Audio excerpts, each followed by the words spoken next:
Hi, my name is Susan Landgren, and I'm the genetic counselor at the Billings Clinic. First of all, congratulations on your pregnancy. If this is your first pregnancy, or even if you already have children, you may have many questions about various tests your doctor or nurse may be offering to you. This presentation will provide you an overview of some of the more common genetic tests that will be discussed with you over the next couple of months. Please keep in mind that the majority of babies born in the United States are very healthy and do not have any genetic conditions. Your baby has received half of its genes from you and half of its genes from the father. Genes provide the information needed so the baby can grow and develop. The genes are organized onto structures called chromosomes. Chromosomes usually come in pairs, since we get one of each from our mother and one of each from our father. Since the genes are on our chromosomes, our genes also come in pairs. In each cell of our bodies, we have 23 pairs of chromosomes. Altogether, we have approximately 22,000 pairs of genes in every cell. The most common genetic conditions that can occur in pregnancy are caused by babies having too many chromosomes. You may have heard of Down syndrome. This is caused by baby having 3 rather than 2 copies of the smallest chromosome, number 21. The extra copy of that chromosome gets there by chance. 2 other genetic conditions, called trisomy 18 and trisomy 13, can also occur in pregnancy, although these are much less common. These conditions happen because a baby ends up with an extra copy of chromosome 18 or chromosome 13. It is unlikely that you have ever met anyone with these conditions. Most of these babies have so many health problems that they miscarry during pregnancy. Those that make it through a pregnancy typically do not live very long. Because we do not expect a baby will have these conditions, it can come as a big surprise to find out when your baby is born. For some families, it's useful to have a heads up that something may be going on earlier in the pregnancy. For this reason, we have developed screening tests for these 3 chromosome conditions. There are currently 2 screening tests that are offered to all pregnant women, the first trimester Ultrascreen and the second trimester Quad Screen. The Ultrascreen test uses measurements from an ultrasound and measurements of 2 proteins in the mother's blood to predict the likelihood that her baby will have Down syndrome, or trisomy 18 or trisomy 13. This test is able to detect 95% of babies with Down syndrome and 97% of babies with trisomy 18 or 13. However, it is not 100%. Sometimes this test predicts a higher chance of your baby having one of these chromosome conditions, even if your baby does not. Therefore, if this test shows an increased risk for a chromosome condition, additional testing would be needed. The Quad Screening test measures 4 proteins in the mother's blood to estimate the chance that her baby will have Down syndrome, or trisomy 18, or a particular birth defect called spina bifida. Spina bifida occurs in 1 out of every 1,000 live-born babies and is not related to chromosomes. This test detects approximately 80% of babies with Down syndrome, 70% of babies with trisomy 18, and 85% of babies with spina bifida. It is not 100%. This test can have false positive results, meaning that the test shows an increased risk that your baby has one of these conditions, even if your baby does not. Therefore, a positive result on the Quad Screen would also require additional testing. It's your choice whether to do any of these screening tests. Some women would prefer to know whether their baby will have a genetic condition before the baby is born. Other women would prefer to wait until after the baby is born to find out. There is no right or wrong answer about screening tests. I encourage you to talk with your doctor more about these screening test options. You may also ask your doctor to refer you to the genetic counselor for a more detailed discussion.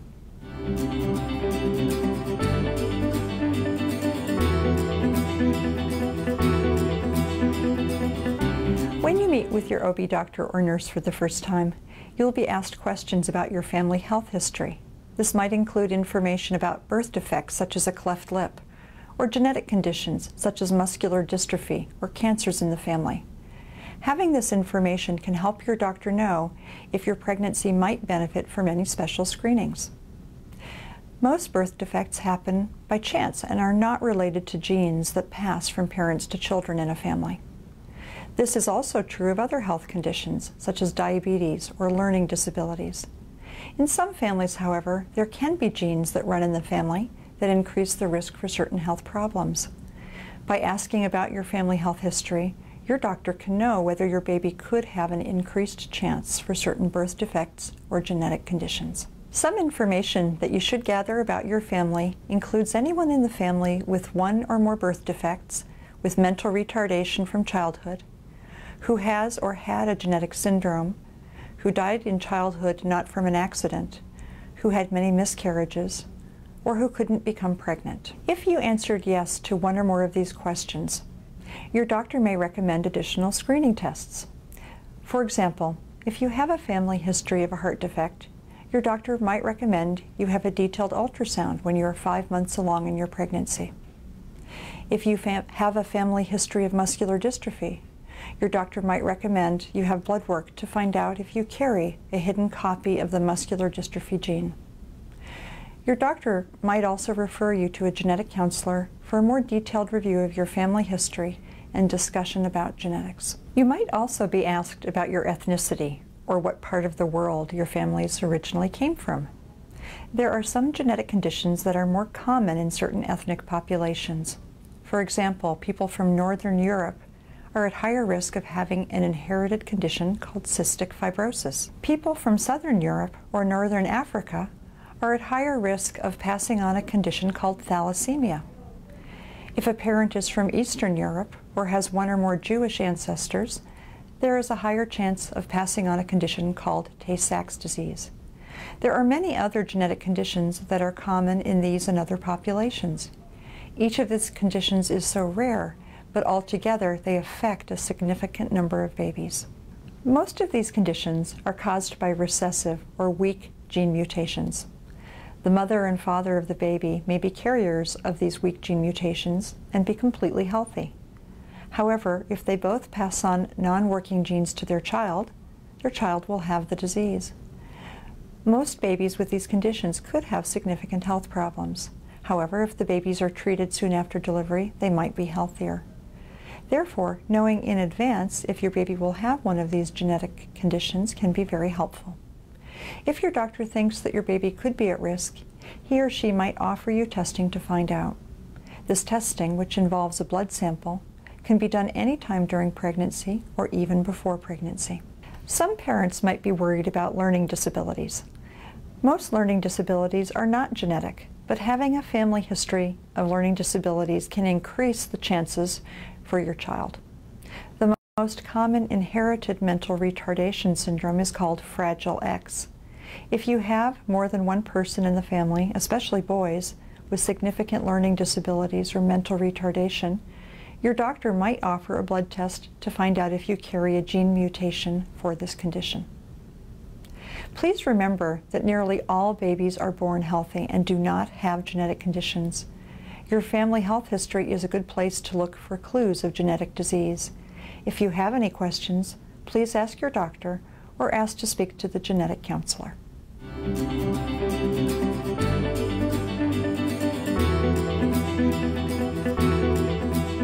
Women can become pregnant starting in their teens and can continue having babies into their 40s. Most women in the U.S. are in their 20s and 30s when they have their children. A woman's age at the time of pregnancy can affect the overall health of her baby. Women who are very young when they are pregnant have a higher chance of having a baby that is born too soon or that has a low birth weight. Women who are older when they give birth have a higher chance that their babies might have a chromosomal disorder. The term advanced maternal age refers to women who will be 35 or older when their babies are born. The age 35 was chosen because at this age, the risk for a chromosomal condition starts to increase more quickly. As women get older, the cells in their ovaries that make the eggs also get older. These cells have to go through many steps before the eggs are ready to be fertilized. The last step involves separating the pairs of chromosomes so each egg will have one of each type of chromosome. The very last step doesn't take place until the time that the sperm hits the egg. If the cells have been in a holding pattern for many years, the chromosome pairs may not separate normally, and the egg might end up with an extra chromosome. This would lead to conditions like Down syndrome, or trisomy 18 or trisomy 13 that I discussed already. The egg can also end up missing a chromosome, but in that case, the fertilized egg normally dies. It's interesting to notice, however, that even for a woman who is 45 when she has a baby, the chance that her baby will have some type of chromosomal condition at birth is approximately 3.5%. This means that the likelihood her baby won't have a chromosomal condition is 96.5%. Women who are advanced maternal age are offered other tests in pregnancy, in addition to the screening tests I already described, to find out for certain whether their babies have a chromosomal condition. One of these tests is called chorionic villus sampling, or CVS. CVS is done at 10 to 12 weeks of pregnancy. The other test is called an amniocentesis, or amnio. Amniocentesis can be done anytime after 16 weeks of pregnancy. Both of these tests allow the lab to look at and count the baby's chromosomes taken from the baby's cells without actually touching the baby itself. These tests are nearly 100% sensitive at finding chromosomal conditions like Down syndrome or trisomy 18 or trisomy 13. The CVS test collects some of the cells from the baby's side of the placenta. The amniocentesis collects some of the baby's skin cells and bladder cells that are floating around in the amniotic fluid. Both tests require that a needle be put into the mother's body to collect these cells. Women who choose to have a CVS or amniocentesis may experience some discomfort, including mild cramping during these tests. If a woman has a CVS or amniocentesis, there is a small increased risk that she could have a miscarriage and lose the pregnancy. This risk is very low, but it is not zero. Another relatively new test is now available for women who are advanced maternal age. This test is almost as good as a CVS or amniocentesis, but is not 100% accurate. This test is called non-invasive prenatal testing, or NIPT for short. This test works by taking a sample of the mother's blood and measuring the amount of DNA in that sample. Most of the DNA in the mother's blood belongs to the mother, but a small percentage belongs to the baby. The lab measures the amount of DNA that belongs to chromosome 21 and chromosome 18 and chromosome 13. If there is the expected or normal amount of DNA from these three chromosomes, the lab can be nearly certain the baby doesn't have an extra copy of any of these chromosomes. The test is reported to be negative or normal for these chromosomes.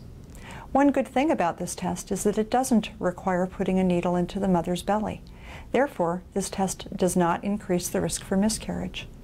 However, the test only measures the amount of DNA from chromosomes 21, 18, and 13. It would still be possible that a baby could have an extra copy of a different chromosome, such as chromosome 15 or 22, and this test would not find it.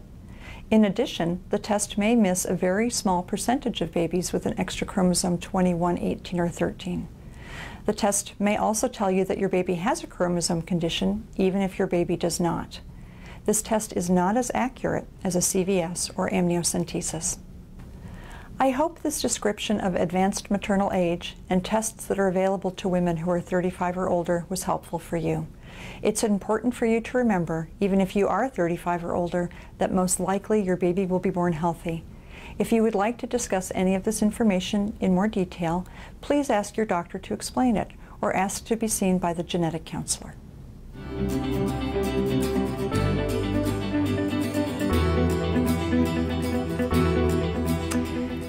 The number of babies born with genetic conditions has not changed very much over the years. However, our scientific knowledge has changed significantly. This is especially true in genetics. The structure of DNA was figured out 60 years ago. 15 years ago, all the genes in a person's cells were identified and then sequenced or read through. We are gaining much better understanding of how our genes are turned on or turned off in certain types of cells. This explosion of genetic information, with all our new information technology, has allowed us to create many new genetic tests. While these tests may be helpful to some patients and their doctors, they can be overwhelming to others. Several new genetic tests for pregnancy have recently become available. Some of these tests are used to screen a woman's pregnancy for conditions that I've already discussed, such as Down syndrome or cystic fibrosis. Others test the pregnancy for less common genetic conditions. Another new test is available to confirm the paternity or the father of the baby during a pregnancy. For most women, these tests won't be helpful. But since you may hear about or read about some of these tests over the next several months, I thought it would be a good idea to describe them to you. One new test that we are starting to use in pregnancy is called a microarray. This is a special type of test that is done on the cells that are collected during an amniocentesis or chorionic villus sampling. Remember that the chromosome in cells, which contain all the genes, are made up of DNA. A microarray allows the lab to look at your baby's chromosomes at a very detailed level to see if there are any missing areas or extra areas. Missing or extra areas in the chromosomes would mean that your baby has extra or missing DNA, and therefore extra or missing genes. These conditions are called microdeletions and microduplications. We know that microdeletions and microduplications can cause birth defects and learning problems in children. This test may be used when abnormalities are seen during an ultrasound. Another new test that we are currently offering at the Billings Clinic is for women who are considered high risk in their pregnancies. High risk for this test means that the woman will be 35 or older when her baby is born, or a woman who had a first trimester or second trimester screening test that showed a high risk for a chromosome syndrome, or a woman who has a family history of a chromosome syndrome, or a woman who had an ultrasound that found abnormalities on the baby. This test is called non-invasive prenatal testing, and I described this test previously when I talked about women who are advanced maternal age. This test works by taking a sample of the mother's blood and measuring the amount of DNA in that sample. Most of the DNA in the mother's blood belongs to the mother, but a small percentage belongs to the baby. The lab measures the amount of the DNA that belongs to chromosome 21 and chromosome 18 and chromosome 13. If there is the expected or normal amount of DNA from these chromosomes, the lab can be nearly certain that the baby doesn't have an extra copy of any of these chromosomes. The test is reported to be negative or normal for these chromosomes. One good thing about this test is that it doesn't require putting a needle into the woman's belly. Therefore, this test does not increase the risk for miscarriage. However, the test only measures the amount of DNA from chromosomes 21, 18, and 13. It would still be possible that a baby could have an extra copy of a different chromosome, such as chromosome 15 or 22, and this test would not find it. In addition, the test may miss a very small percentage of babies with an extra chromosome 21, 18, or 13. The test may tell you that your baby has a chromosome condition even if your baby does not. This test is not as accurate as a CVS or amniocentesis. Finally, another new test that is starting to be used in some OB offices in the U.S. is a test that screens the mother's blood and father's blood for mutations in nearly 100 genes, all at the same time. Remember that some gene mutations are common in certain ethnic groups. Well, because people can move around the country so easily now, it is harder and harder for families to know their true ancestry. For example, your mother's grandparents may have been born in Germany, but maybe their parents were originally from Italy or Russia. Since we all have become a mix of genes from many populations, screening for just one or two genes might miss some gene mutations that we carry. With changes in our technology, we can now screen for gene mutations for hundreds of genes for the same cost as screening for mutations in just one or two genes. This test is called universal screening. One of the biggest problems with this test is that many women, about 1 in 4, will have a mutation in one of the genes that is tested. But that doesn't mean that their babies will have these diseases. The fathers would also have to have a mutation in the same gene for the baby to be at risk. In order for this testing to be truly helpful, both the mother and father would need to be tested. This test might make women more nervous or scared than they need to be. We are currently not offering this test at the Billings Clinic because it is so complicated and we are not sure that it's very helpful to most of our patients. For most pregnant women, none of these tests will be necessary. However, if you wish to learn more, or if your doctor suggests that one of these tests may be beneficial for you, please ask to speak to the genetic counselor for a more complete discussion.